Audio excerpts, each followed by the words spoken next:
Lesson 7. Bodies speak louder than words. You may not realize this, but spoken language only accounts for about 7% of human communication. In contrast, we do about 55% of our talking with our bodies, for our bodies typically demonstrate our true emotions and what we're actually thinking. Understanding people's body language is an important ability on which we all rely to interact with one another. Being able to read body language well is helpful in determining whether or not someone is telling the truth. When people are lying, there are usually 3 telltale signs: stiff body movements, touching or scratching themselves, and eye movements. Typically, liars exhibit fewer arm and hand gestures. When they do make such gestures, the movements are usually stiff, and the person's hands tend to stay close to his or her body rather than move in an outward direction. Moreover, liars often can't help but touch or scratch their face, neck, or behind their ears.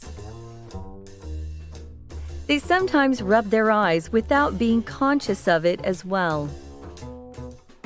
Whether people are telling falsehoods or not can also be detected by observing how their eyes move as they speak. When right-handed people say true things, their eyes move to the left. In contrast, when they are lying or being creative with the truth, their eyes tend to drift toward the right. The reverse is true for left-handed people. Another significant type of telling bodily gestures is connected to love. In the case of romantic feelings, people's bodies subconsciously provide an indication to someone to whom they are attracted. Under the circumstances, their eyes do most of the talking. Initially, they may glance at a person from afar, and for just slightly longer than normal. Afterward, they may look away and eventually rest their eyes on him or her again for a lengthier period. Furthermore, they automatically track or repeat his or her actions without even knowing it. If he or she sits back, they will follow suit. If that person takes a sip of water, they will probably do the same.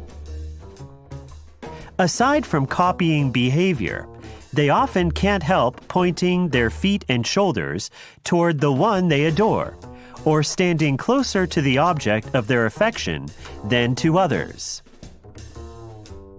All of the previously mentioned points reveal that one of the best methods for interpreting people's thoughts and emotions is to pay attention to their body language. By understanding the signals that people send out with their body language, we may interact in a more meaningful way with our fellow human beings. Best of all, we can do it without even saying a single word.